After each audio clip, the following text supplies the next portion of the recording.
Hi, and welcome to the Thrive Alcohol Free podcast. I'm Dupe Witherick, alcohol free wellbeing and transformational coach, and the best selling author of A Cocktail of Clarity, How to Ditch Drinking, Embody a Joyful New Identity, and Thrive Alcohol Free. This podcast will show you that being alcohol free is not what the traditional narrative says.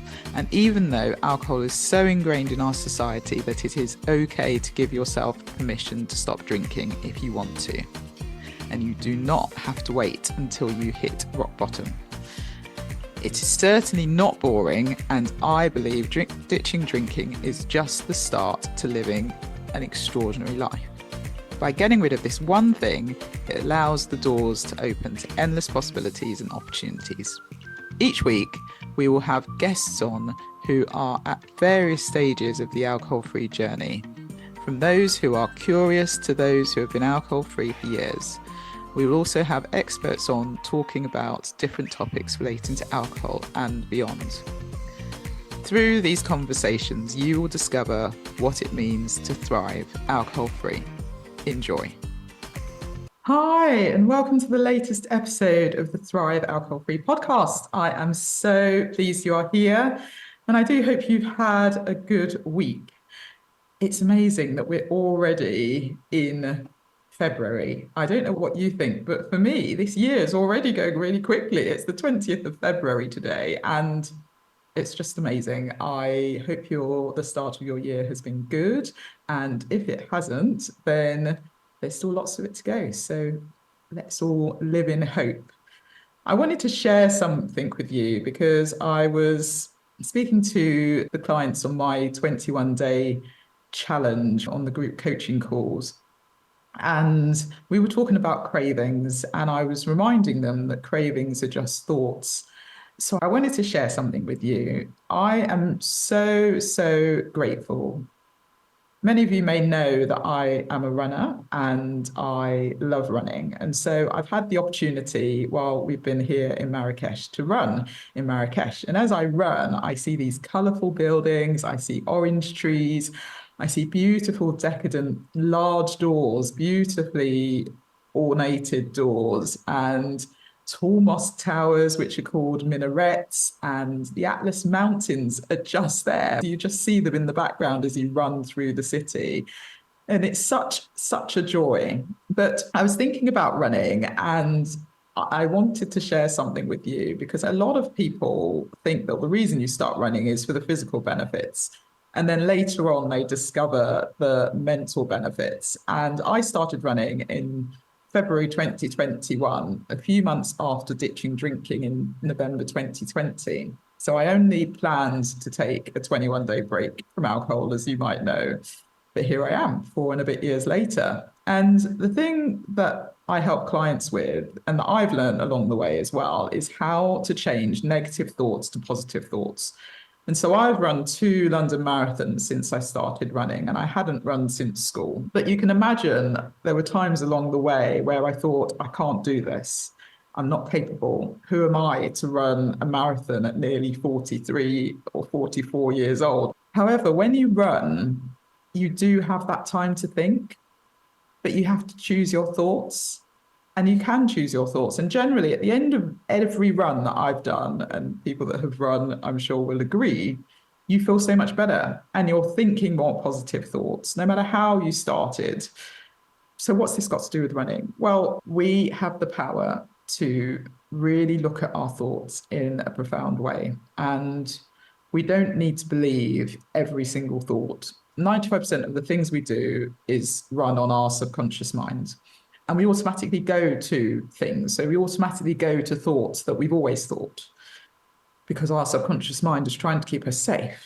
But we have the power to change that. So, as I said, we were talking on the 21-day challenge in the group coaching call, and cravings are thoughts. That's all they are. We don't have to buy into them, and we can choose to think different thoughts. And what I teach with people that I coach is the tools that help them with that.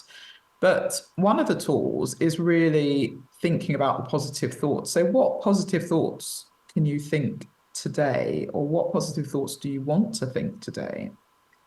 When those negative thoughts come up, notice them and replace them with positive thoughts. So you could say, I am strong. I'm capable of achieving my goals. I am brave.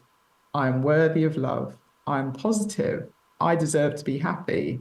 Being alcohol free is my superpower. I'm grateful. And you can say those over and over again. So why don't you say that out loud now? Why don't you rewind back and repeat those? I am strong. I am capable of achieving my goal. I am brave. I am worthy of love. I am positive. I deserve to be happy. Being alcohol free is my superpower. I am grateful. As you get used to saying those things and thinking your own positive affirmations, the more you do it, the more positive thoughts will come automatically. And when we're tired or frustrated, it's really easy to go to those negative thoughts. But when you're in that state of mind, you can't really get yourself out of it to think clearly, to really know which direction to go, what's best for you, etc. So we need to train our brain to do something different. And it's all about repetition. So this is the mindset work that I do with my clients, and I really wanted to share that with you today. So if you'd like support on your mindset, I do mindset coaching, and I would love to help you to get to a point where you are really clear, you're able to set your goals, your mindset's in a very different place. So if you'd like to work with me, then feel free to book a call. I'll put the link below. But I think positive thoughts and gratitude are super important. So I hope you do that today. Okay, today's guest is Ian Fee. And Ian is the author of Wild Ride to Sobriety. And his aim is to inspire others to overcome their struggles and embrace a life of balance, success, and fulfillment. Ian is a successful author, entrepreneur, and the creator of Make It Great, and he's proudly sober since 2017. He has dedicated himself to personal growth, family, and living a life of purpose and clarity. And his journey from addiction to empowerment has become his mission. We have an interesting conversation, and I'm sure you'll enjoy the episode with Ian. And if you're new to the podcast, you might also learn a bit about me, because I end up talking a little bit about what I've done and my book and a bit of my story. So hopefully that will be helpful for you today, just to get to know me a little bit more as well. Without further ado, here is the conversation with Ian. So welcome, Ian. How are you today? I am doing amazing. Thank you for having me. Well, thank you for being on the Thrive Alcohol Free podcast. It's fabulous. So, people that might not know you, why don't you maybe give a little bit of an introduction and we can go from there? Perfect. My name is Ian Fee. I've been sober 7.5 years. My drinking started at the age of 1, moved into serving and being a bartender at my parents' parties at 13. Was a pretty good athlete in high school, really didn't dabble a whole lot into booze. As soon as I got out of high school, man, I realized booze was an accelerant in my mind for business and networking and social events, and I was the best at it, if not one of the top dogs. And I built my empire. I thought off of booze, 2 failed marriages, got super distant, wasn't the best present father. 7.5 years ago, had a life epiphany of things need to change, and it's never been better.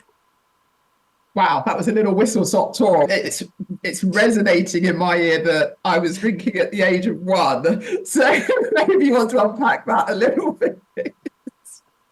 Yeah, it's in my book. I put some pictures in there, and I was in one of those little spinny things out playing in the yard with my dad, and there I am sipping on a banquet of beers. So that's where it all began.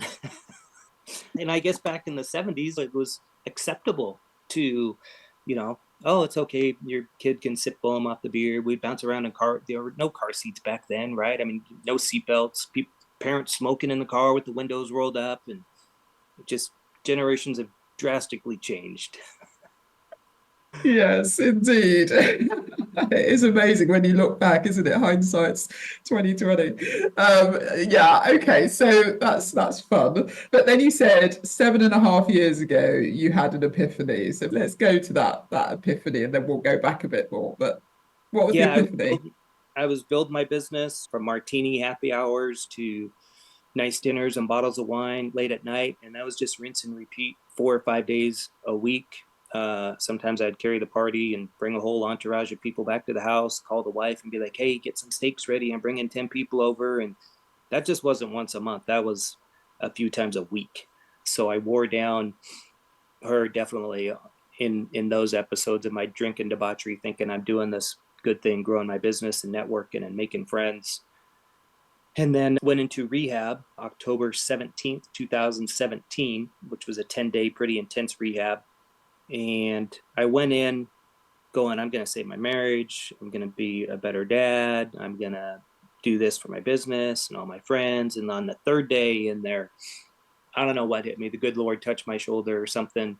And it's like, man, if you're not right, nothing will be right. You need to get yourself right before you worry about anything else.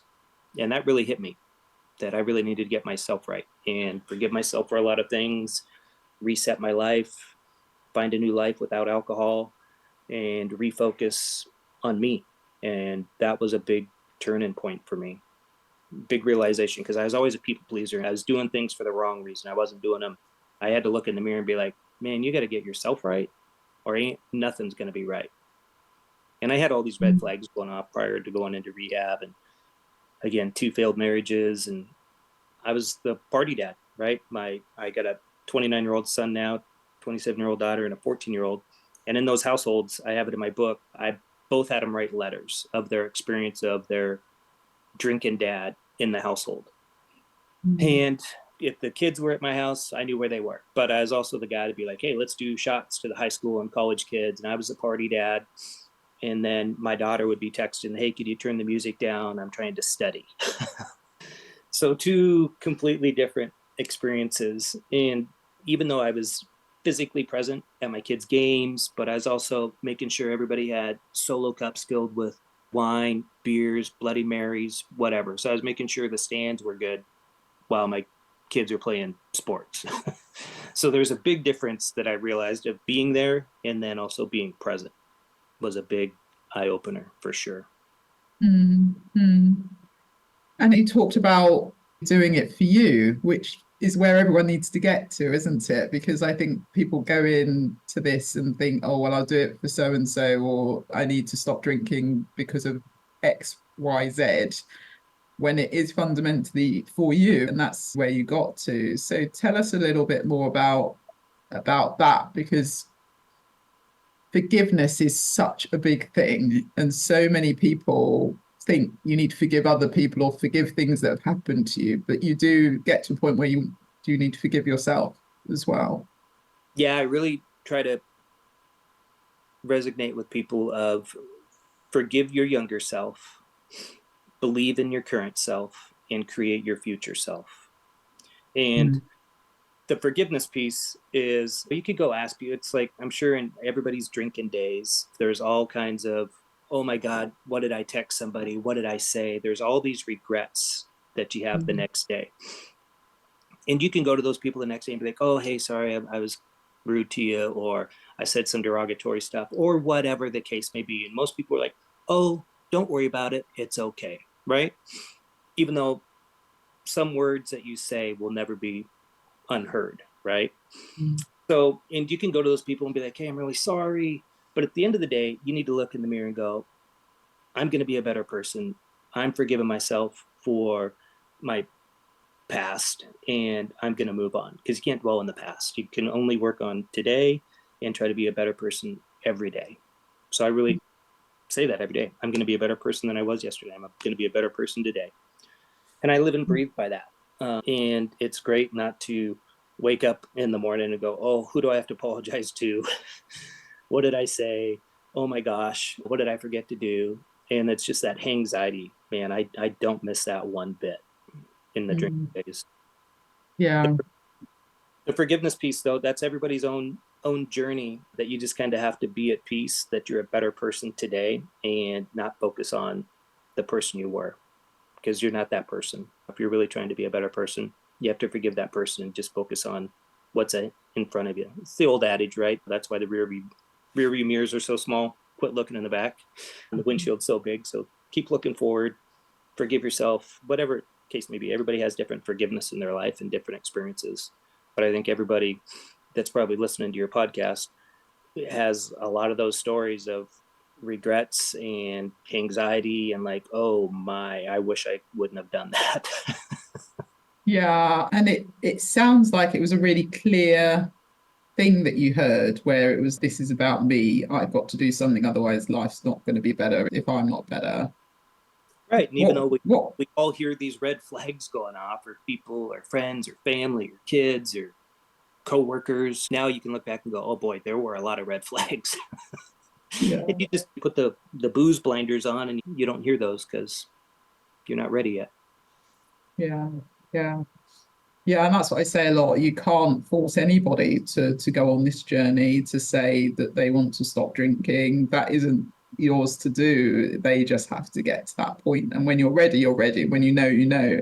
But it always amazes me the number of people that seem to have this like voice or this inkling or nudge or something that suddenly is so loud and so real to them that it forces them to do something. So tell us a little bit about, you talked about you ended up in rehab for 10 days. What happened when you came out? Well, when I got out of rehab, which was October 31st, I got served divorce papers. So it wasn't a great, warm, welcoming getting out of rehab. And that was a pivotal point for me. I could go back and be like, whatever, I put an effort in this relationship. I went to rehab. I'm just going to go back to drinking. But I did. I wanted to become a better person. I wanted to be a better dad, a better business. I wanted to be better at everything. I went through those booze days and it didn't work out. Nothing good came out of it for me. And my wife at the time, I did enough damage. So it really wasn't a shocker either. But it was a big pivotal point of like, I could go back to drinking or I could be on this new path of sobriety and health and wellness and be a better dad, be a better granddad. I just became a grandparent December 14th. So Oh, congratulations. life is way better for me not drinking. So you talked a lot about being that better person and focusing on yourself.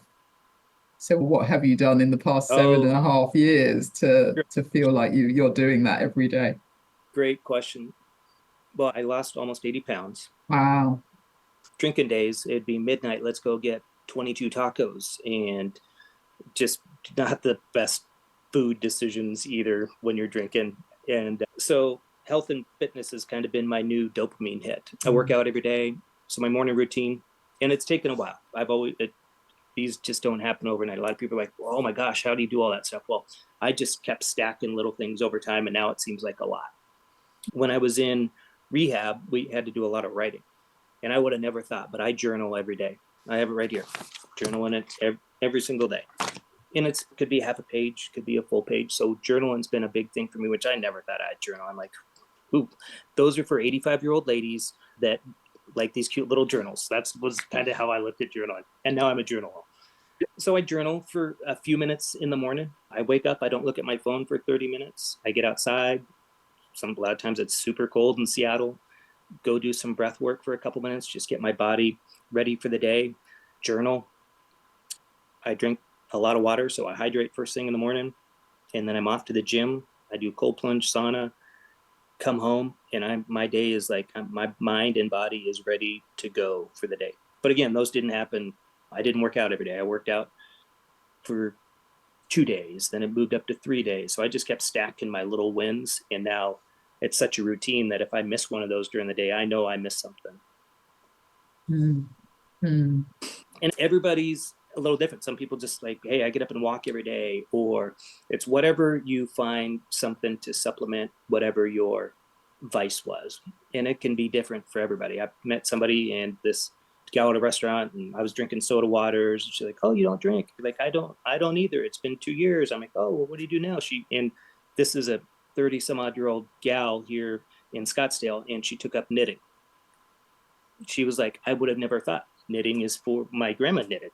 So, but that's like her new jam. And now she has made a little business of it, makes these beanie hats for people, makes them and gives them, donates them to recovery areas in local Scottsdale, which is like, oh my gosh, that's so cool to give back. And that's her new jam. So everybody's so different and unique in their journey of what they find. And that's what I find so intriguing when talking to people is like, what do you fill that void with?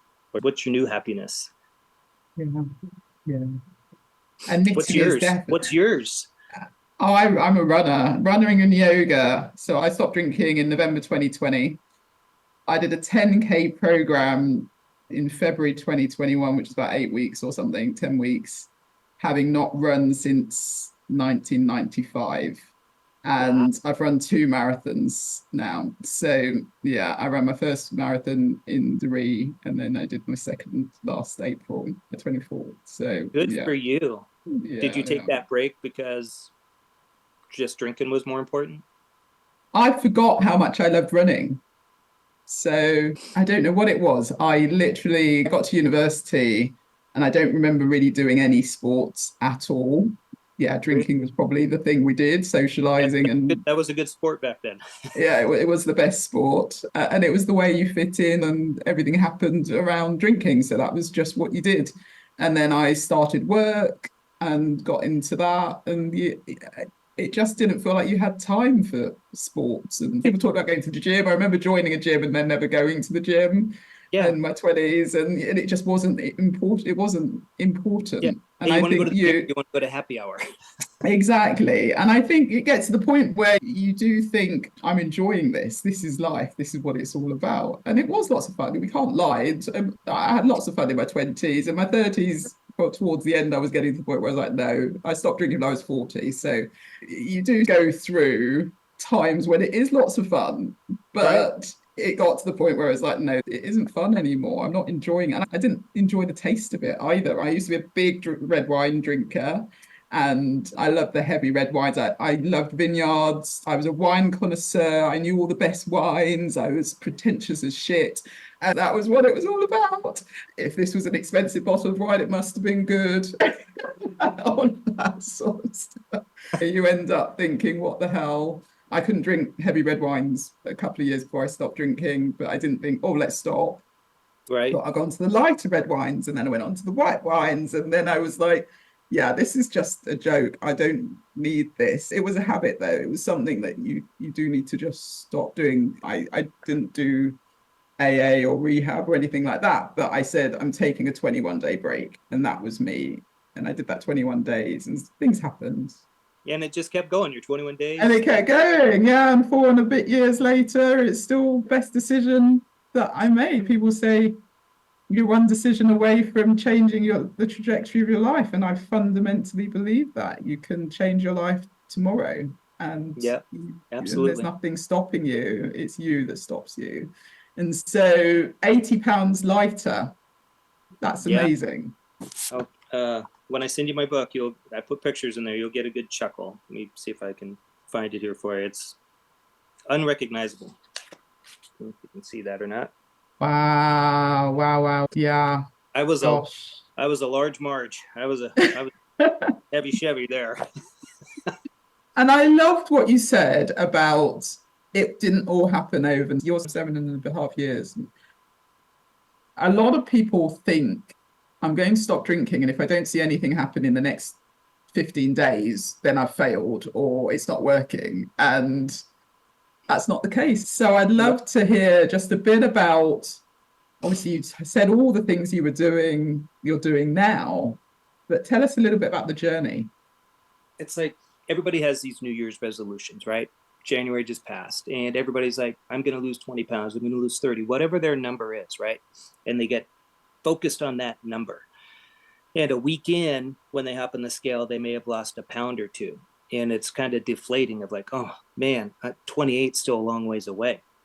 And if you just back it up to set smaller goals for yourself, I'm going to lose 2 pounds this month or 4 pounds, whatever, get that number more realistic so you don't quit, right? Because a lot of times, like, it's overwhelming, or you don't see it, or you had a bad day, or maybe you ate something and you just retained a lot of water and you're just inflamed a little, and you just get so deflated, like, oh man, this working out thing's for the birds, it's not working for me, I'm just going to go back to drinking, whatever. And for me is stack baby wins, right? One of my favorite books is Atomic Habits, and it's doing the smallest things over and over and over, and in a year, that's a lot. So if you just stack baby wins and make your goals more realistic, make them week-long goals. Hey, I'm going to eat really good 3 times this week. It's a little more attainable than like, I'm going to get rid of all the carbs, I'm getting rid of all the cookies, I'm getting rid of all my Celsius drinks, whatever your vice is, and do like clean house. And then you have a bad day, you quit. Well, if you're drinking 3 Cokes a day and you want to get off Cokes, go down to 2. Start small. You got to start small and stack those wins, and give yourself wins every day. Today I'm gonna not have a soda pop. Okay, what are you gonna supplement it with? Sparkling water, whatever. And that's a win for the day. Doesn't mean you failed if you had a Coke the next day. You didn't fail. It's a new day. Don't get disappointed if you fall back and, for me, sugar's a vice, and be like, oh man, I had 4 cookies today, I won't have any for a week, right? Don't get disappointed, and don't let a bad day ruin your next day.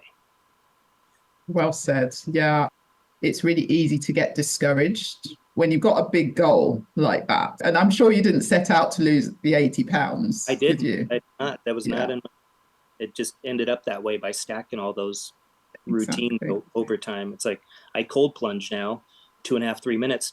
It started with 10 seconds because it's freezing cold and it's miserable and it sucks. You got to challenge yourself and you got to embrace the suck. It was hard being fat. It's hard eating healthy and working out. So choose your heart, right? It's hard to go to Jack in the Box and go get 22 tacos at midnight. It's also hard in the morning to go, I'm just going to have a shake. So you got to choose your hard too, and go get uncomfortable. More and more people need to go get uncomfortable. It's uncomfortable. Change is uncomfortable. It's super uncomfortable. I look back 7 years ago, I'll be like, man, that was really uncomfortable. It's so comfortable today that to get comfortable, get uncomfortable, right? Do the reverse of it. You got to get uncomfortable for change to happen. Put your ring on a different finger. It feels really, really weird. Or your watch. It feels really, really awkward. But at the end of the day, it kind of became the norm. You forgot about it.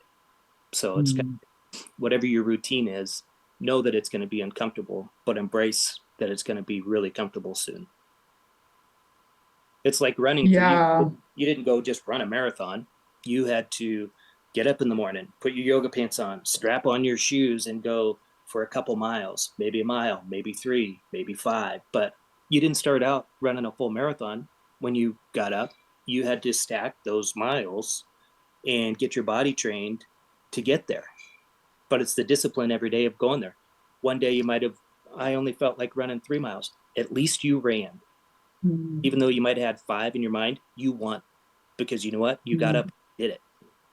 Sometimes I don't feel like going to the gym, but I'll get in my car and I'll drive there, and I might just do a half hour on the treadmill, but I went. And I have that routine and discipline to at least go there, even though I was like, man, I'm not feeling good, or whatever my going on in my little brain to talk me out of it, but I'd still go. I might not go a whole hour, but I at least went. And that's a win.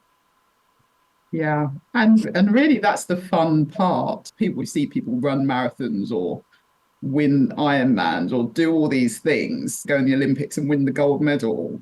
But really, that is such a tiny part of the journey. I did like an 18-week training plan to run that marathon, and I'd already done like half marathons. So it's a lot of running. You get to just before the last week, you're running like 64K, 70K in a week.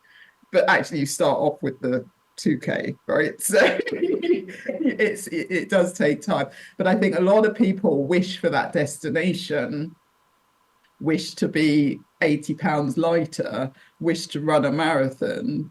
But where do you learn? You learn through the journey. And Well, I think our society is such a now, right? It's like, I want to lose 80 pounds. I'm running a marathon, because it's like, That's just, we're programmed like now, and nobody wants to put the work or effort in to get there. And you'll get there. Just, you got to put in the time and be mindful and really have self-discipline in your mind of whatever that is. Do it. It's not a now. And look at all these weight loss. That's, weight loss is a multi-trillion-dollar business of like, now you can take shots, now you can take pills, like we're gonna make you lose 40 pounds, you just take this pill, and take a pill with no work. Well, you can take the pill, but you also have to put in some work. It might speed up the process a little, but you still have to put in the work. Yeah, absolutely. So it sounds like you've been leaning to Wim Hof with all the breath work and the cold plunges. So the breath work, how did you pick that up as well? It's funny you asked me that. This gym I go to, they have some hyperbaric chambers, and there was a 78-year-old guy walking in with his cane and his oxygen, and he was going into a hyperbaric chamber. And I saw him, I don't know, probably 2 months after that, and he had no cane and he had no oxygen. I was like, so how often do you do this hyperbaric chamber thing? He goes, 3 days a week. And I go, no cane, no nothing. He goes, yeah, I feel like a new man. He goes, my body was so depleted of oxygen. So I just got on this oxygen talk with him. And it's true. My mom passed away here in October. And if you've ever been to, or older people, my mom was 85, my dad was 94. They're cold to touch, right? And your body's smart enough to know to keep oxygen where all your organs are. That's all we really care about. It doesn't care if your fingers or toes are missing. It doesn't affect, as long as it keeps you breathing. So I started looking at oxygen, huh? Wow. And we really are shallow breathers as humans, and even more so at night. And oxygen is so important to your body. When your body's oxygenated and your blood's oxygenated, it's like anytime you see paramedics or you go into a hospital, what's the first thing they do? They put oxygen on you, because clearly it's important to your body. So I just started doing these breath works, and it's not a lot. I do box breathing at night, and about by the time I get to 4 or 5, I'm out like a light. And in the morning, I just maybe a minute or two do super deep breaths just to get my body going and oxygen. And I feel like $1,000,000. I mean, my brain's oxygenated, my body's oxygenated. That's why when you work out, you're getting oxygen in your muscles and you feel great. Your energy level's higher. People take for granted, but I saw this guy. I was like, oh, that's like a miracle for him. Like, it changed his whole world. He's just a super nice guy. And it's like, no cane. He walks taller. He feels better. He's got energy. And it's like 78, man. That's a miracle drug for him. And all it was is oxygen. Yeah, it is amazing. I do a lot of breath work, and I sort of teach that with my coaching as well. And when you do those deep breaths, deep breathing, you do feel amazing. And it doesn't have to be long either. Again, it's another thing that people say, I haven't got time. I haven't got time to exercise. I haven't got time to do something like breath work. I haven't got time. We're not talking like hours here. You can change your life minutes. in 5-10 minutes. You can do all of these different things, cold showers, or if you haven't got a cold plunge, you can do all of these things, and it makes such a difference. And I think you're right. A lot of people either choose not to do it, feel uncomfortable, so they don't even start, or they do it once or twice and think it's not working, and so then they give up. And really, I love the message that you're saying here in terms of start small. We underestimate how much we can do in a year, in 5 years. Life could be in a very different place. But as you say, we think it needs to happen now. But just doing those little small steps, really good advice. And breathe. Just breathe. Your body's so smart, and we take our bodies for such granted, and we just abuse them. It's like when you're upset or you're crying, right? And your body's smart enough to give you deep breaths, and you don't even know it, to calm itself down. Your body is that smart. So when you're upset or crying or anxious, and like, your body is telling you, hey, I'm going to calm you down, since you're not. And it's crazy. It's just getting itself oxygen to go, hey, I'm going to calm down. Or if you're nervous before you go speak, or you're nervous for a job interview, just go breathe. Take some deep breaths. Collect your thoughts. It's amazing what it does to your body. Well, you as a runner, man, you've got to, you're like the master breather. Well, Well, yeah, I'm all right. I'm all right. I'm pretty good at it. I'm pretty good at it. Great. Okay, so let's move on from. I love all the health. I could talk to you for hours about health and well-being. It's so important and it makes such difference. And I know you've given people nuggets today, so they will take those away, I'm sure. But congratulations on being a granddad. How Oh, exciting. thank you. Thank you. It's life-changing also, for sure. Boy or girl? Little girl, Harper. Oh, lovely. Really Adorable. lovely. But you were talking about being present and obviously not being present. How has life changed from a family, from a children perspective in the last 7.5 years? Experiences are off the charts, right? Because really, at the end of the day, all we have is experiences and good memories. And at the end of our life, whenever that may be, hopefully it's a long time for everybody, all you want around you is your closest friends and your family. And if you think about when you do have the opportunity, or we're busy in life and work and whatever else, if you can just be present in those moments, this is a big thing I talk about. Try not to have your phone with you all the time. Be completely present, whoever you're with, and enjoy that moment, right? Because you might not ever have that moment again. And I think that really hit me when my mom passed. I was just busy, and like I'd go bring her coffee in the morning. Well, I did that same thing. I brought her coffee in the morning. I had a meeting. I get a call an hour and a half later. Hey, we're trying to resuscitate your mom. And just those moments of like, could I have been more present when I dropped her coffee off instead of being in a hurry and not giving her as much time as I should have? So, same thing. I look at that as like, I'm just going to enjoy every moment I have with somebody. When I have somebody with me, whether it's a client, grandbaby, kids, I'm going to be as present, and I'm not clouded by all the booze. People can have it. It doesn't bother me to be around it. It's just I am way more present and enjoying that experience and having a lot more fun with it, really, because I am so. I try not to let these distractions come into play, which is tough. And it's like anything, it's a practice. You got to practice it too, because these things are as addictive as alcohol. It's tough to be present, but if you can practice it. Yeah. I'm sorry to hear about your mum. And we do take it for granted, don't we, that we'll just see people all the time. Yeah, We I was going don't to really the next think. morning and bring her a coffee, and like, Yeah. those moments are gone, which helps you embrace in those reality checks that embrace every moment you got and cherish it. We're not promised tomorrow. No, you're right.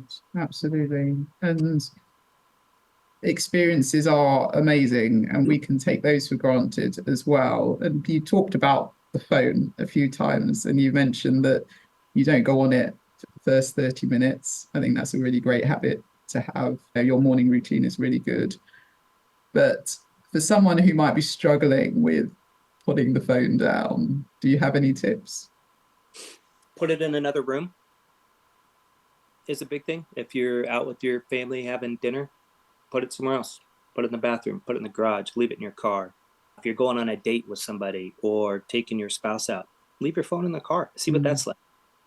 See if you can sit there for an hour at dinner and not be like, oh, let's take a picture of our meal, or let's take a cute little selfie, because then that turns into, well, my phone's here, I might as well look at it. So it's just little, again, stack those little baby habits. Don't look at your phone for 5 minutes in the morning. Go brush your teeth, put some cold water on your face, go make a cup of coffee, then look at your phone. Because when your phones are whatever, you look at your email, you got to react to it, right? You hop on social media, depending what is coming up in your feed. It could be news, whatever the case may be. It stimulates these thoughts. If it's news, I was reading some fun fact on the news, like 3 minutes of the news affects 27% of your day negatively. 3 minutes of the news. And we see that all the time on social media. It's not on your TV, but it's all over your social media and your phone and emails. And so try to start your day off pretty clean. Have a plan for your day. Start your day with gratitude before you dive into your reactionary stuff you have to do on your phone. It's so true. And It's quite funny because I say this to my clients. I say, part of your evening routine, put your phone in the other room. That's something that I suggest. And the anxiety that comes up, and I can't do that. What are It's you talking about? really, what if I have a missed call? Well, put it on ringer, you'll hear it. But it does give people this fear that it's become so addictive that a lot of people don't feel that they can even do Right? what you've just suggested. It's a part of them. Mm, mm, And I'm yeah, not great at it. I try to be better at it every day, but it's not easy. no, same. It's Agreed, agreed. not easy. It's easy for me in the morning because now it's a habit. Yeah. And it would throw my day off of like, oh my God, now I got to respond to all these emails. It would just completely derail my morning routine. Yeah, absolutely. It helps me have my mind right before I can respond to those, right? Because you're so foggy in the morning that you're going to just start filling your brain with scrolling or reactionary stuff. That's not a great way to start your day, at least for me. Mm, mm.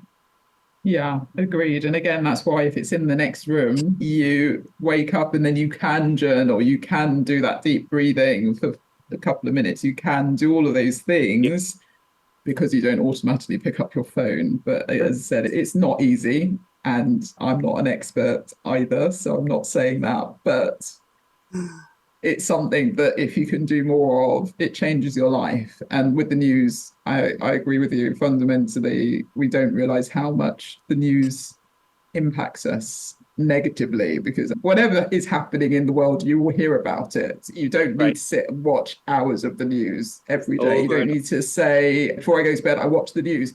Why? You don't need to do that. That isn't going to set you up in any way. So I it's not think helping you that be it's not. And it's funny because people say, "Oh well, if you don't listen to the news, then you must be ignorant." And no, no, I just know how to look after myself and my, right. the It's around way us. I want to be. It's around us enough. We know about it. Exactly, exactly. Agreed, agreed. Right, moving on. Moving on. I feel like we talked about the phone, we talked about all these things that people do on a daily basis. Right. And so, I'm not. Yes, I'm playing with my phone all day. yeah, yeah. But let's talk about your book. I'd love to go into your book. So, what then led you to write your book, and how did that come about? I just found it as my calling to go make an impact on people. I've always kind of been a pretty positive, outgoing, look at the best in people.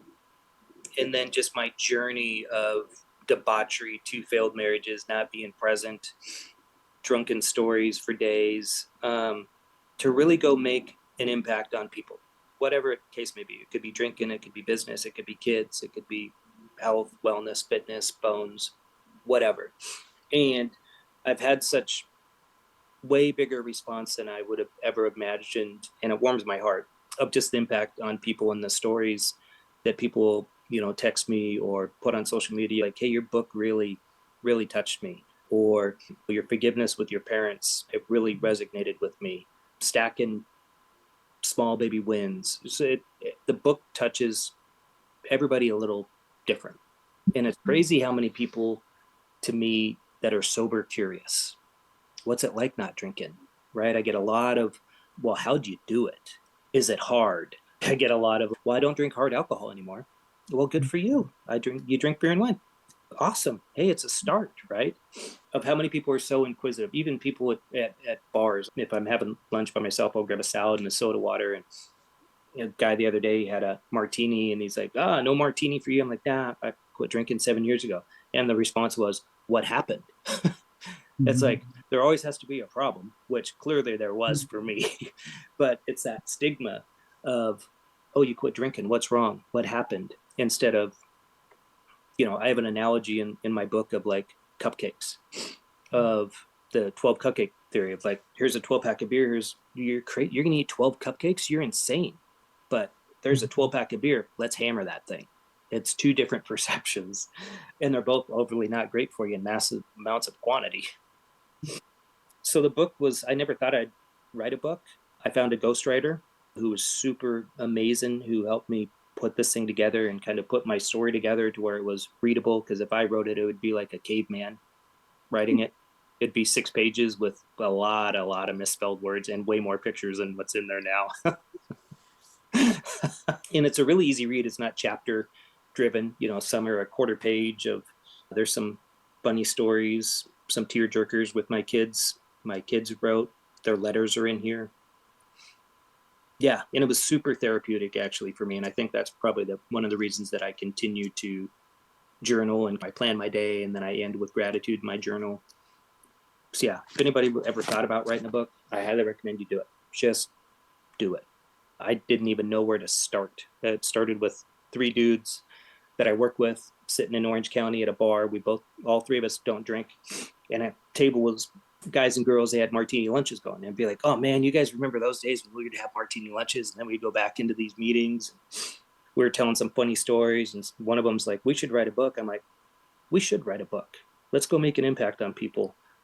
And that's how the whole thing started. And then it just finding a ghostwriter, and it took about 17 months to finish, but highly recommend it. You should write a book about running. I went from drinking to marathoning. So I've written a book, yes. It's out. It's out. My book, my book, A Cocktail of Clarity, it came out in 2023. Yeah. So yeah. Is it on Amazon? It is, yes. A Cocktail of Clarity. Oh my goodness, I'm ordering that right now. Cocktail of Clarity. So tell me about your book writing. What made you write a book? So similar to you, I think I was on this journey and I wanted to share the joys of, so it's how to ditch drinking, embody a joyful new identity and thrive alcohol free. That's the point of it, really. And so it takes you on a journey from foundations to first to freedom. And it's all about how to actually stop drinking, but then the what next. So there's lots of health and well-being, and it's really my coaching methodology. And then the freedom part is really, how do you manage emotions? What are your values? How do you work those out? What are your goals? Lots of things. And I talk about time as well. So one of my books is about the fact you have 1,440 minutes in a day. What are you doing with them? So there's a lot of tips and tricks and tools and questions and actions and journal prompts. And so it's a really actionable book with my story weaved in, and it talks about me running my first marathon as well. So yeah, I can't wait to read it. I'm gonna steal all kinds of stuff out of there. I love it. So I love the process. I thought it was an amazing thing to do.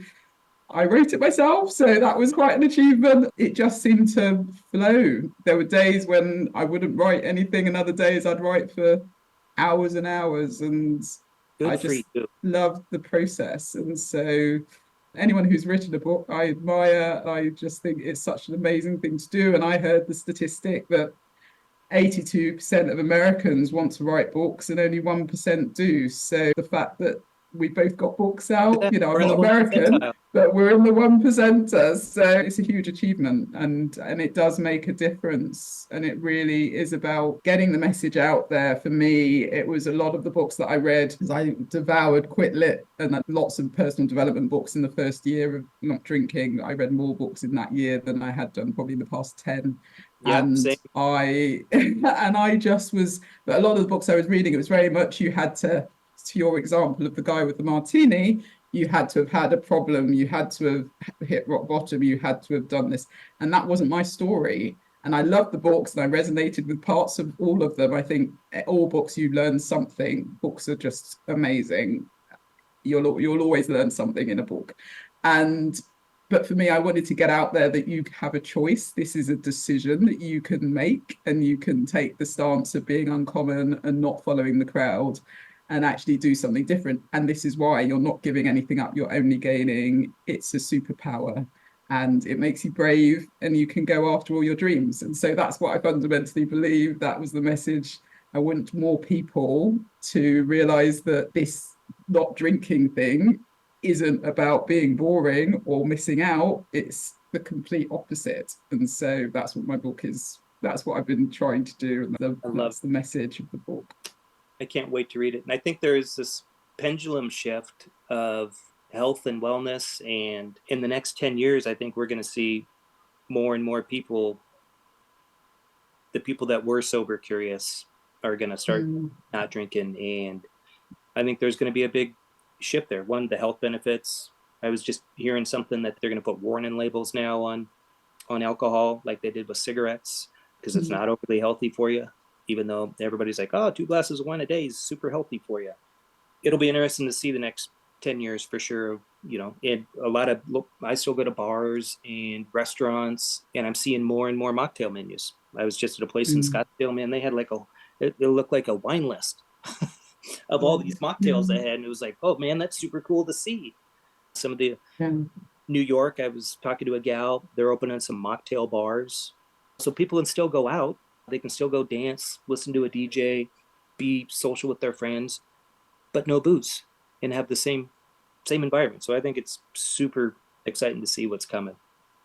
Yeah, so I'm a judge on the World Alcohol Free Awards, which is an annual award. It's the world largest competition for alcohol-free drinks. And last year we had so many entries, and I personally tasted about 50 something products. And so this year we're hoping they're going to be even more entries that come through. And it's exciting. There's so many different categories, there's so many different options now. Where do you People do have that? a choice. Where's that at? So it's in London, but we had judges from all over the world. And so we're going to be doing that in March, and then the results come out in May. So yeah, so Super awesome. it's amazing how the whole alcohol-free drinks industry has changed so much. I stopped 4 and a bit years ago, and there was hardly anything that was mainstream that you could get. And now you walk into supermarkets, you go online, you can get so many different It's options everywhere. now, and it's a really exciting industry because a lot of people think they need to just substitute what they used to drink with, like, if they drank white wine they need to drink an alcohol-free white wine. But there's so many cool products out there that you can try something completely different and not feel like you're having an adult drink. I always think it's about keeping the ritual but changing the ingredients.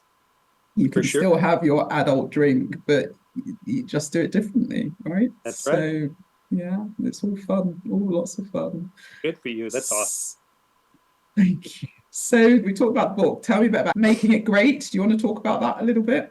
Yeah, it's kind of all got formed in rehab. It's just a brand. It's really nothing right now, but it's just like no matter what you do, make everything you do great. It started when my kids were in college. I was just getting out of rehab. We were sitting around the smokers table, and everybody's like, man, you just make everybody feel great. So that's kind of where Might Get Great came from. One of the ladies there made the logo on a napkin. So it all stemmed from rehab. And it was going to be kind of a platform just to get out a positive message because there's so much negativity in the world of just be a better you, right? Make Mm, you great.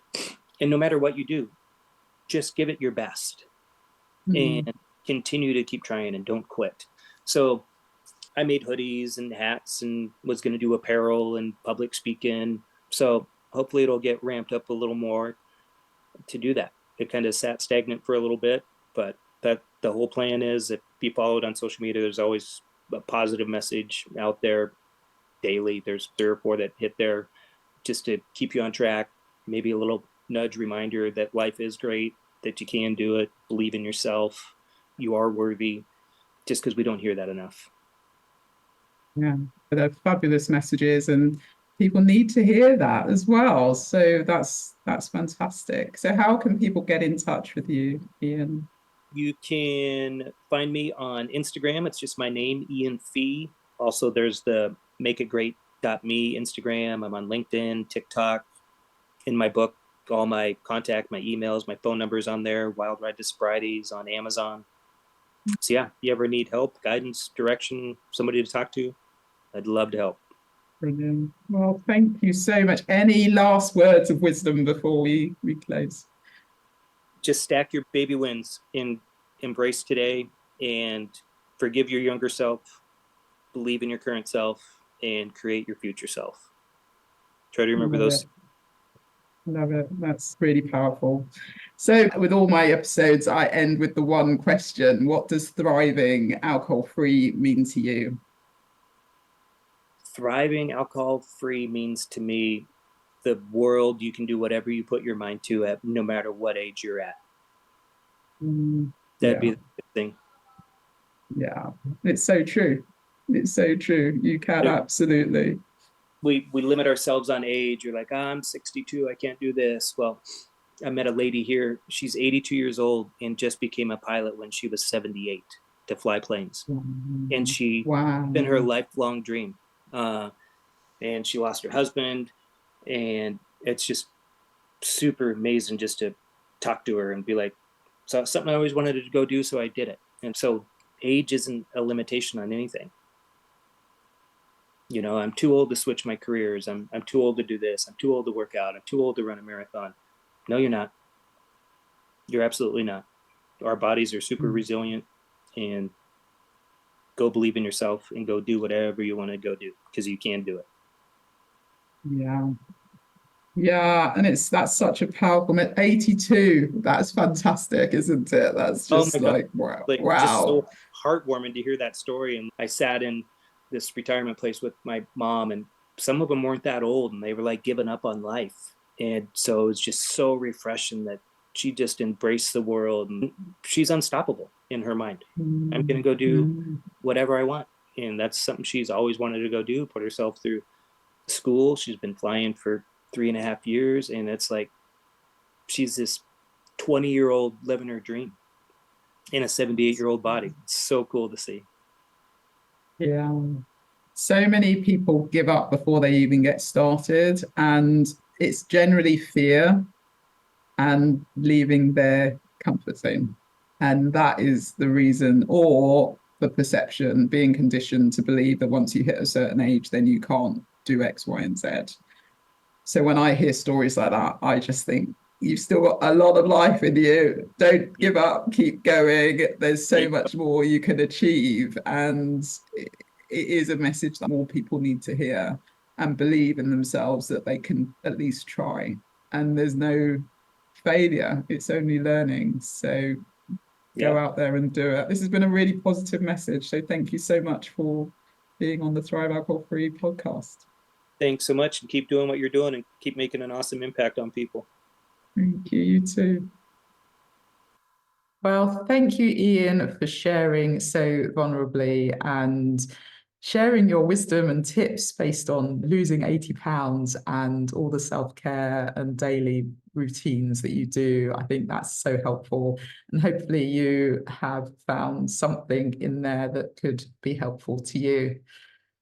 I wanted to remind you about the retreat, the Finding Freedom retreat. And again, I encourage you to look into this and book a call with me if you are even a bit curious and wondering or thinking to yourself, I'd really like to do this, but not quite ready. We can have a chat and we can work out what is potentially stopping you.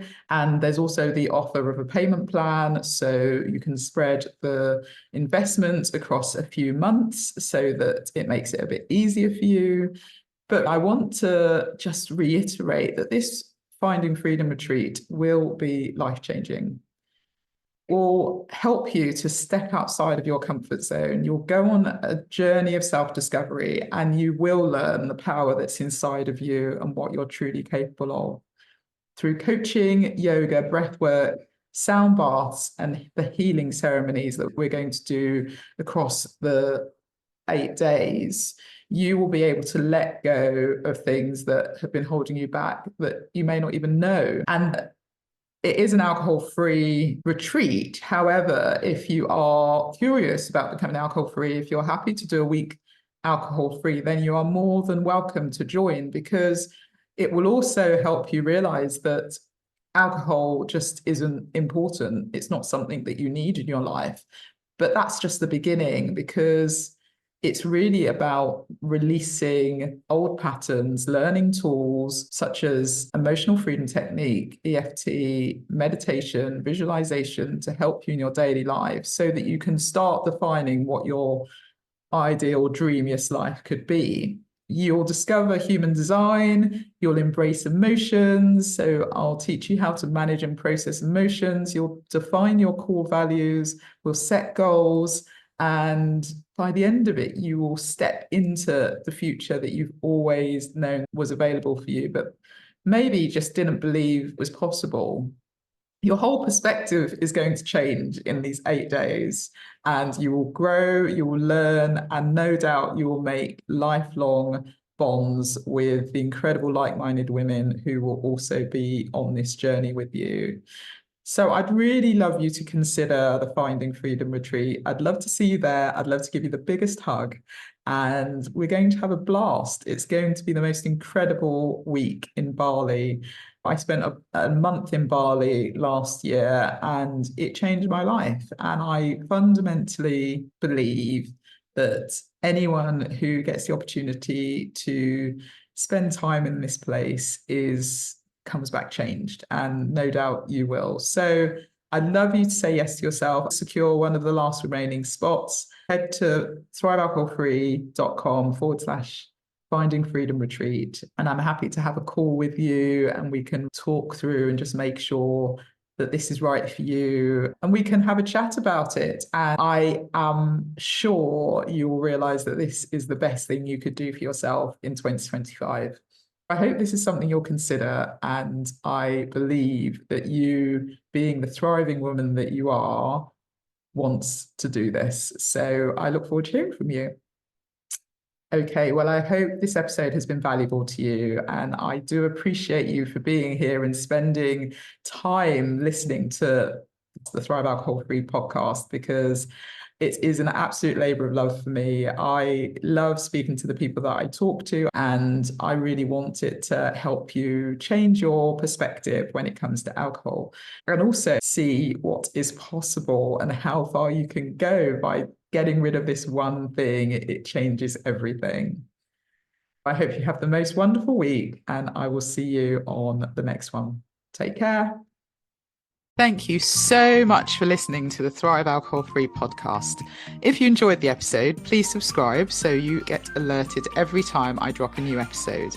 I'd love it if you could rate, review, and share this episode. Feel free to tag me on Instagram @Thrive Alcohol Free and follow me for daily tips. If you would like to work with me, I offer one-to-one coaching sessions and have my group coaching program. All the links are in the show notes. I will see you in the next episode. Have a wonderful week. Take care.